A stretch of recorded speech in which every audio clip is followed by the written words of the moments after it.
From the heart of America to the corners of the globe, welcome to Voices of Distilling, powered by the American Distilling Institute. Unearth the stories, the passion, and the faces behind every drop. Dive deep into the world where tradition meets innovation. With me, your host, Ronnell Richards. Let's tap into the spirit of distilling, where every voice is unique, but the heart remains the same. Let the journey begin. Welcome back to Voices of Distilling. I am your host, Ronnell Richards, and this is, of course, brought to you by the American Distilling Institute. We are live at, well, maybe not live to you, but Alex and I are live. We're live. We're here in beautiful Baltimore for ADI's, can you believe this, 21st conference? You know, this is my first ADI conference, and really? So I was astounded by that there's been around for 21 years. Here's a little known that's more fact. Than half my age. When Bill, more than half. Yeah. What are you, 32? Sure. No? All right, proceed. All right. When Bill Owen started this organization 21 years ago, you know, there were 250 distillers. Yeah. Take a guess, how many now? 4,500. That's a pretty big guess there. Alex is actually somewhere in the neighborhood of 2,500. Okay. But still. Yeah. Something else, right? It's amazing. It's remarkable. This is again, I'm relatively new to the industry. This is only my second year in the industry, and it's amazing. Well, welcome in. Thank you. So we are joined by Alex Moser, and I'm getting that right. Moser. I like Moser. Can we go Moser? I'm just kidding. Okay. We've got Alex Moser of Wigle Whiskey. I'm going to call you Ronnell. Okay. You know what? Touche. A Wigle Whiskey. Welcome in. Thank you. It's great to be here. I'm honored to be invited. So it's your very first show. Yeah. What have you thought so far? I only had it compared to the ACSA shows. I've been to two of those, and I'm very impressed so far. There seems to be a lot of learning opportunities, a lot of great networking opportunities. Just seems this group is very dialed in, which is great. Also seems, one thing I noticed too, there seems to be a lot of new people to the industry that are just learning how to get started, which is great. I mean, we love to help and share information, and we've been around for quite some time, so it's a good opportunity for us. Well, you know, Alex, that's one of the things that I find so beneficial about this community is the diversity of the community, right? Like, I think that sometimes the old guard in different industries, they kind of segregate themselves off to a certain extent and don't necessarily realize the value that the newer folks bring and vice versa. It's so funny, like, because here's the industries I've been in. I was in Major League Baseball for 10 years. Then I was in ski resorts for 15 years. So I'm sure I can say this. There's a lot of old white men in those industries. Yeah. And now here I am in distilling, and the thought would be a lot of old white men too, because a lot of old white men drink bourbon and whiskey, and it's not. It's changing, and it's changing the way the world's changing too, which is really cool to see. But I love seeing lots of women. Our director of marketing is a female. I love seeing people of color. It's just we still have a long way to go still, no question about it. But it's been pretty cool. So, and we'll get into your background a little bit, but you're someone that has a ton of experience in business and various different businesses. So tell me, getting into this world, what surprised you about the community that maybe you didn't expect? Yeah. It surprised me that it was so similar to the ski industry that I came from a standpoint of like-minded humans, people willing to help each other, people pretty well educated too.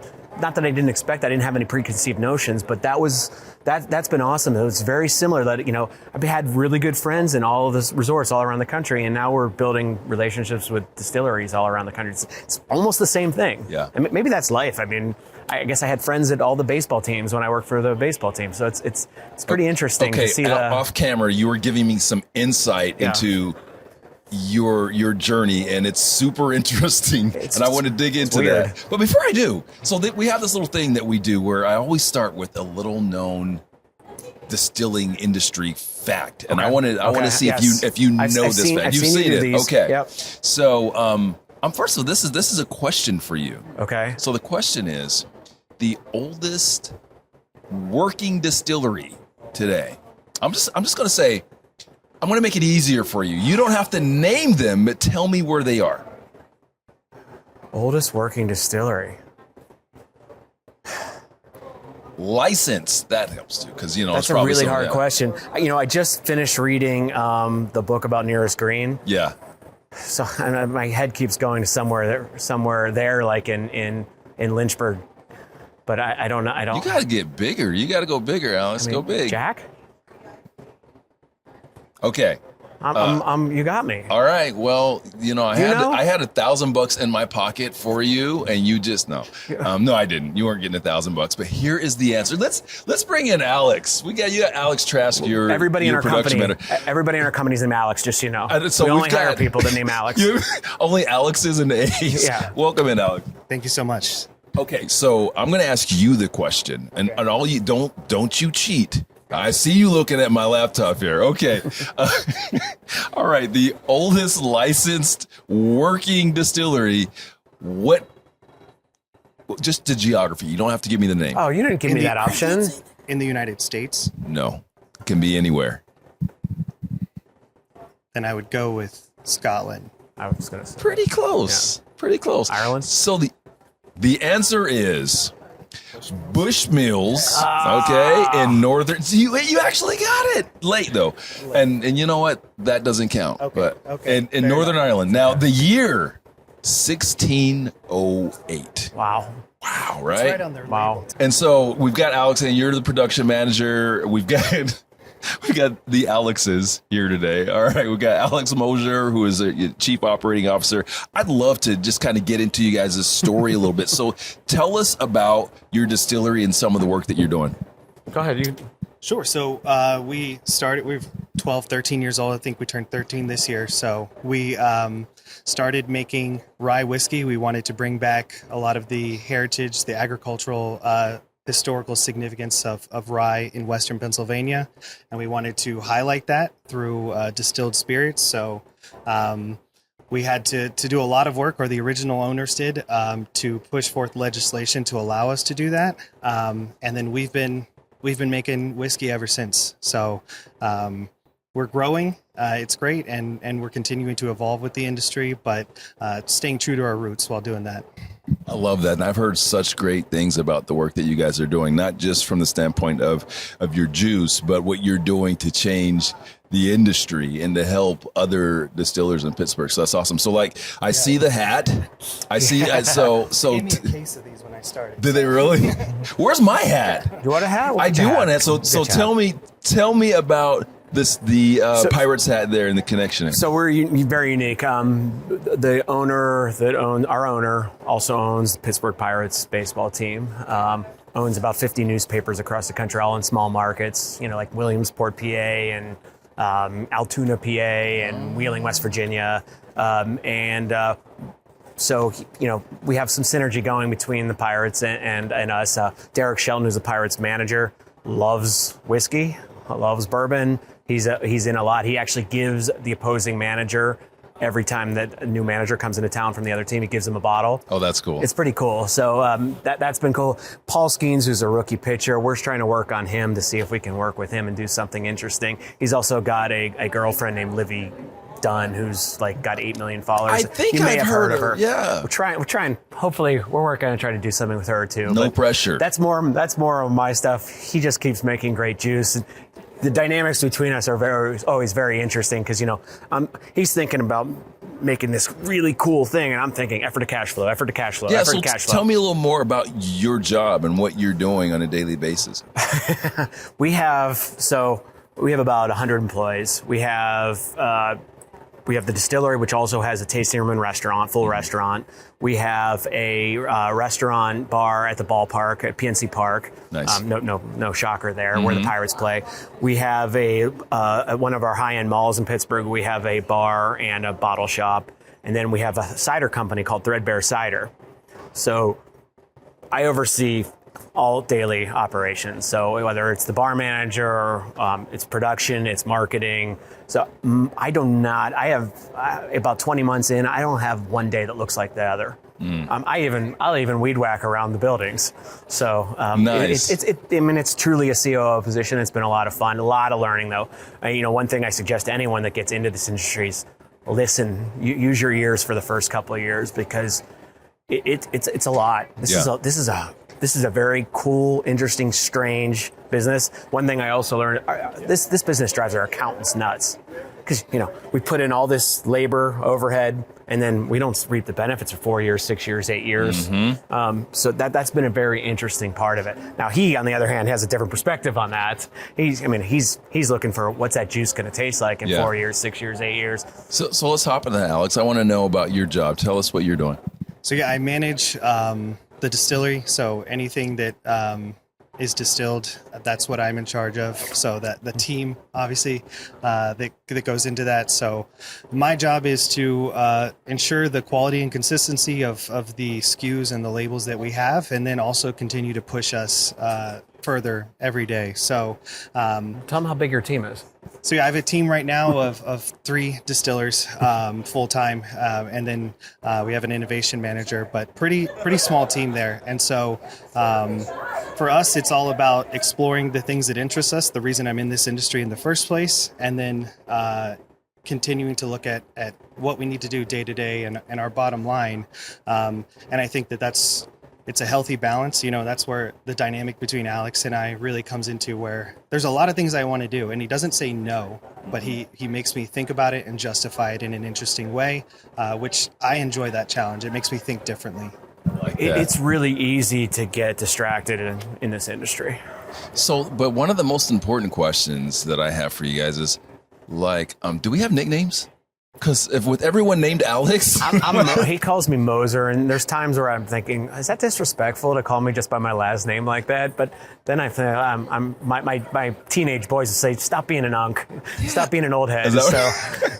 So pretty much it's Moser and he's Alex, or Trask sometimes. I like it. I mean, you got this sports connection, and in sports we do that all the time. We go by last name. Exactly. We thought about doing pirate jerseys for the distillers with names on the back. That would be pretty cool. Yeah, I like that. We started with hats, so we'll see where we go. So, now, the distillery has been in operation for 12 years, and right? we were the first distillery to start operation in Pittsburgh since Prohibition. Wow, that's pretty cool. Yeah, which is very cool. I'm honored to. I think both of us are honored to take that baton and run with it. So yeah, that's first of all that's really cool, but it also comes with the responsibility, right? Sure, to lead, and from what I've seen, you guys embrace that, right? And understand the position that you're playing, not in just with distilleries, but in your state, promoting what you're doing and trying to get the involvement of organizations like ADI out there. I've seen some good stuff, so I'm really impressed by what you guys are doing. The balance of trying to stay authentic to your roots, and again, I said effort to cash flow, that's what keeps me up at night. Yeah, because I'm historically I was a brand guy and a marketing guy, so I know how important it is to maintain brand integrity. But also now I'm a COO. I got to report for the bottom line and the P&L, so that keeps me up at night. Yeah, I can imagine. Yeah. So we're clearly all about community here at ADI. It's always about serving our distiller community, and one of the best ways that we can do that is through information, right? Just sharing experience. You guys have a lot of experience, right? And I really like to know, just from your perspective, again, you got 12 years that your distillery has been open. Tell me a little bit, give me one piece of information that you would like impart to folks that are new in this industry, like something that maybe was a hard lesson learned, something you guys have learned that, you think can expedite others' success. I think it just comes down to humility, and it comes down to listening. That's why I love events like these, is that you do realize that, because we've been around for 12 years, our name is out there, and people, there's not many people we meet that have never heard of us, which is a cool experience. But it's really just about going into this kind of event, and everybody's kind of on a level playing field, so to speak. So don't be afraid to ask somebody who, is a much larger operation any of the questions that you might have when you're just getting started into maybe a specific spirit category or something like that. If you're talking about your aging program, there's just so many people here that have those insights, and I have rarely met any sort of resistance when I've reached out to them. So I continue to stay humble and ask questions. We have a great group of distilleries in Western PA and across the state that I meet up with them all the time. I hang out at their distilleries in my free time, and we're just asking questions, and it's just a never-ending search to continue learning. I love that. And I've got a specific question for you as well, Trask, because I love where you're. I'm sorry, Moser. I love where you're coming from, because you guys are messing me up with these Alex names. Are you going to put little names underneath on the video, on the post-production? We might. I don't know. We'll see how it works out. I think it's much fun. It's more fun this way, right? All right. Guess your Alex. So, like, which Alex is it? All right. So, from an operational standpoint, I'm seeing lots of different business models right now in our business, right? And 10 years ago, it was very different when you thought about opening up a distillery, what your focus was. And now we're seeing folks being successful financially in other ways. If I'm opening up a distillery today, or maybe I'm someone I already have a distillery out there, from your perspective as chief operating officer, where maybe are some of the best decisions people can make in terms of where they focus their energy, where they focus their investment, in terms of trying to get better ROI? 100%. I think pick a lane is the obvious one. You know, we visited one of the distilleries here in Baltimore, and they chose they're going to go single malt. I commend them for that. You know, we started as very headset on rye. And then I think what happened was the previous owners were worried about cash flow to a certain degree, and started to grow, and next thing you know, they had like 100 SKUs when we took over. Alex and I are doing our best to tighten that, but I think that's pick a lane and stay in there, stay focused, and do something. Instead of doing 20 things decently, do 2 things really well. You guys also are doing events. You have event space, right? And you've got you have food as well. You have a tasting room. We have a full kitchen. We have a restaurant, and Smallman Street in the distillery, which is in the Strip District area of Pittsburgh. It's not that kind of Strip District. It used to be. It was actually cool. A bunch of old food warehouses, and farmers would bring their produce in, and now it's tons of people living there, and it's a really great, cool building.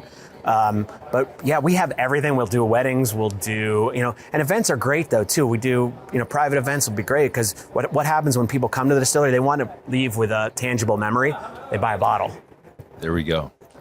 That's what I'm looking for. Yeah, buy a bottle. The success that I'm seeing from a lot of distillers is in creating an experience. Yep. Right. And at the end of the day, isn't that what we're doing? Like our you're that beautiful juice that you're making has to tell a story. People have to feel something. I say that all the time. You can go to any bar. There's bars everywhere.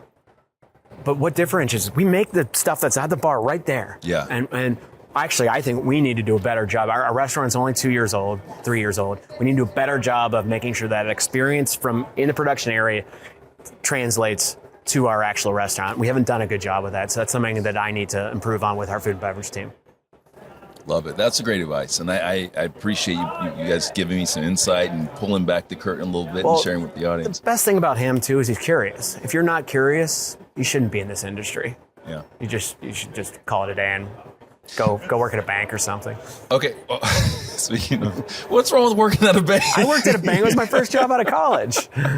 All right. I got a fun question for you. My last fun question. And the last one wasn't fun. Well, it was humbling. All the questions are fun, though, right? It's fun for me. Yeah. Desert island spirit or cocktail? You're on a desert island, okay? And just you go first. What is it going to be? It's going to be a Black Manhattan. That combines my 2 favorite spirits. That's rye whiskey and Amaro. And I think rye whiskey, especially with this momentum that we're having in our Western Pennsylvania region, and definitely is highlighted here in Maryland, the regionality of that whiskey is really cool. And then the same thing with Amaro, that is representative of different herbs and spices from different regions across the entire world. And it blends those two, hopefully in a beautiful way, in a cocktail. And it's just my favorite expression. When I go to a bar, I will pick my whiskey. I'm very particular, but I'll let the bartender choose an Amaro that they think pairs well with that, and that can be a really rewarding experience. Great answer. That was bars high. Yeah, I mean, I was going to say something similar. I think just our single barrel rye or single barrel bourbon on a rocks, I'm really happy. That's a market. That's a marketing and branding guy right there. but true story though, I was a vodka and beer guy when I started in this industry. Mm-hmm. It's taken me 20 months, and I'm digging it. It's, again, I think whiskey especially is so much fun and so experiential. Yeah. The clears, I love the clears, but they don't have that story. There's no, you make it and you're done. You're ready to go and you drink it. And again, as a marketing and branding guy, I get it. Like there's so much more potentially that you can share in that story. Yeah. In that juice. But even just a glass of whiskey, even in that is an experience from the beginning to the end. Yeah. I don't think I can say that with other spirits. Well, I can. So for all of our other wonderful distillers Sorry. making tons of other spirits, that's kind of the beauty of it. Like we had prior to you guys, we sat down with the folks at Suti Distillery in Texas, Awesome. and they are making a rice spirit that's part of their culture, their Vietnamese culture, and it's Amazing. beautiful. Like that's what I love about the work that you guys are doing. That's real. As that drops off. See, yeah, that's fine. You want me to get that or not? No, we're good. Okay. Hey, this is how we roll. So yeah, I think that all of these spirits have wonderful stories and people behind it that are putting their love, their heart, and their expertise into it. But here's a more important question, Pittsburgh guys. Okay. Sandwich. Where do you go for the sandwiches? Come on. Do you know what you're asking? I do. So have you heard of Permane Brothers? Yeah. I'm just wanting to know, is it legit? It's legit. It's got French fries on it. Yeah. If you sandwich with French fries on it and coleslaw, and if you go, you can't tell them to take one of those off. You'll get just hazed for the rest of your time there. Yeah. And Permane Brothers is especially good at 2 a.m. I won't say what you were doing before then until 2 a.m. But Permane is fantastic. Actually, Permane they're a good friend of ours. We a good client of ours as well. We put a lot of all right. Shout out to them. I'll go there for a sandwich. That's what I've heard. You agree? I think I have to. I'm newly moved to Pittsburgh, so I transplanted here, and so I don't think I'd be welcome back unless I agreed. But they are very good sandwiches. Yeah, you're contractually obligated. I know. Okay, so last thing, I'm going to need one of those pirate hats now. We've got to make that happen. Done. How can people do business with you? How can they connect? What's the best way to connect with you guys? And where are all of your spirits available? How are they being distributed? Good question. We're in Pennsylvania. Obviously, we're in 350 to 500 state stores in Pennsylvania, the crazy Pennsylvania controlled state. We're in Maryland as well. We're working on a couple of neighboring states, West Virginia, Ohio soon. We're also going to work on Florida mainly. We love Florida, but mainly because we have a minor league ballpark down there. We have spring training down there. So those are some of the things we're working on. We also are on, you can buy online though. We ship to about 40 states. I don't think Utah is one of them for some strange reason. I live in Georgia now. Yeah. We ship to Georgia. So that's been really great. We work with Big Thirst. And you just connect. Oh, okay. Big And Thirst folks can just connect through your website. Right to our website. It's seamless. That's a great way to we have probably about 75% of our portfolio on there. That's a great way to buy too. We're working distribution's obviously very important to us. We're looking to grow the business. The previous owners were very happy selling direct to consumer because they worked so hard to make that legal in Pennsylvania, and that was great, and that's a great base for us. But the path to growth, to be a $20 million company is distribution. And Trask, for maybe folks out there that aspire to do the work that you're doing, what's the best way for them to connect and reach out to you? So yeah, I'm pretty active on LinkedIn. Also, if you go to our website, there's info at Wigle Whiskey, and we have someone that sorts that. So I get a lot of those inquiries in my inbox, whether people looking to, get involved in certain projects, buy barrels, random things like that. But I read all of those emails. I enjoy fielding those inquiries. So I'm pretty easy to get in touch with and happy to help anybody in the industry. Awesome. Thank you both for sharing your story. This was fun. And I'm looking forward to getting that hat while I'm enjoying my Permane Brothers sandwich and a little rye whiskey. There you go. Just come to Pittsburgh. All right, done. All right. Thank you all for watching this episode. We'll see you the next time. As we conclude another episode of Voices of Distilling, we want to extend our deepest gratitude to you, our cherished listeners. Your support is the lifeblood of our show, and we are endlessly thankful for each and every one of you. If you've enjoyed our conversation today, please take a moment to rate and review our podcast. It truly helps others discover these spirited stories. And if you wish to further support our mission, consider becoming a member of the American Distilling Institute. As a member, you'll dive deeper into the world of distilling, gain access to exclusive content, be a part of our dynamic annual conference, and immerse yourself in a community where knowledge and passion converge. Visit our website, distilling.com, for more details on how you can benefit from membership and contribute to the vibrant tapestry of distilling. Until our glasses clink again, remember, every drop has a story, every voice a passion. Raise your glass and cheers to the heart of distilling.